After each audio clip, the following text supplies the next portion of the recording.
एक घर में माँ बेटी रहती थी। रात का समय था। दरवाजे पर खटखटाने की आवाज आई। माँ और बेटी बहुत गरीब थे, छोटे से घर में रहते थे। बेटी ने दरवाजा खोला तो वहां पर कोई नहीं था। नीचे देखा तो चिट्ठी पड़ी हुई थी। बेटी ने चिट्ठी खोलकर पढ़ी तो हाथ कांपने लग गई और जोर से चिल्लाई, माँ इधर आओ। चिट्ठी में लिखा था, बेटी मैं तुम्हारे घर आऊंगा तुमसे और तुम्हारी माँ से मिलने, और नाम की जगह नीचे लिखा था भगवान। माँ ने कहा, यह शायद हमारी गली के किसी लड़के ने तुम्हें छेड़ने के लिए बहुत ही गंदी शरारत की है। लेकिन बेटी को माँ की बात पर यकीन ही नहीं हो रहा था। बेटी बोली, माँ पता नहीं क्यों मुझे यह सच लग रहा है। माँ को मनाकर बेटी और माँ दोनों तैयारी में लग गई। घर भले ही छोटा सा था लेकिन दिल बहुत अमीर। घर पर एक चटाई थी मेहमानों के लिए। वह ट्रंक से निकालकर बिछा दी और रसोई घर में जाकर देखा तो खाने का एक दाना नहीं था। बेटी और माँ दोनों गहरी सोच में पड़ गए कि यदि भगवान सच में आ गए तो खाने में कुछ नहीं दे पाएंगे। आगे पीछे का कुछ नहीं सोचा। बचत के 300 रुपए बेटी के पास थे। पैसे लेकर वे दोनों छाता और कंबल लेकर किराने की दुकान के लिए निकल पड़े। बारिश होने वाली थी और ठंड भी बहुत ज्यादा थी। एक पैकेट दूध, एक मिठाई का बॉक्स और कुल 200 रुपए की चीजें खरीदकर वापस लौटने के लिए ऑटो ले लिया, क्योंकि उन्हें लगा शायद भगवान घर पर पहुंच गए होंगे। घर से थोड़ी दूर पहुंची तो देखा कि जोर से बारिश शुरू हो गई और सड़क किनारे एक पति पत्नी खड़े थे। ऑटो पास से गुजरा तो लड़के ने देखा उनके हाथ में छोटा बच्चा रो रहा था। स्थिति कुछ ठीक नहीं लग रही थी।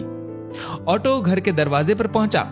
माँ ऑटो से उतरी ही थी कि बेटी से रहा नहीं गया। बोली, ऑटो वाले भैया जरा ऑटो को उनके पास ले लो। पास जाकर देखा तो बच्चे को तेज बुखार था और उनके पास खाने के लिए कुछ नहीं था। एक तरफ भगवान घर पर आने वाले हैं और दूसरी तरफ ये समस्या। बेटी ने सोचा, भगवान को मना लूंगी, लेकिन यदि इन्हें ऐसे ही हाल में छोड़ दिया गया तो भगवान बिल्कुल भी माफ नहीं करेंगे।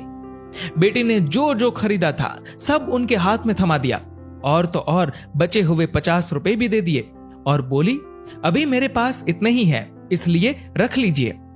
बारिश हो रही थी तो छाता भी दे दिया और बच्चे को ठंड ना लगे इसलिए कंबल भी दे दिया। वहां से फटाफट घर पहुंची, ये सोचकर कि भगवान आ गए होंगे। लेकिन दरवाजे पर माँ खड़ी थी। बोली, आने में इतनी देर क्यों लगा दी बेटी? और ये देख, एक और चिट्ठी आई है, पता नहीं किसकी है। बेटी ने पढ़ना शुरू किया।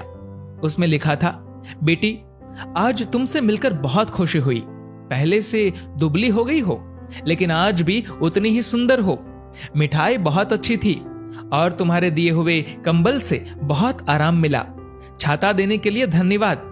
बेटी अगली बार मिलते ही लौटा दूंगा। बेटी के तो होश उड़ गए।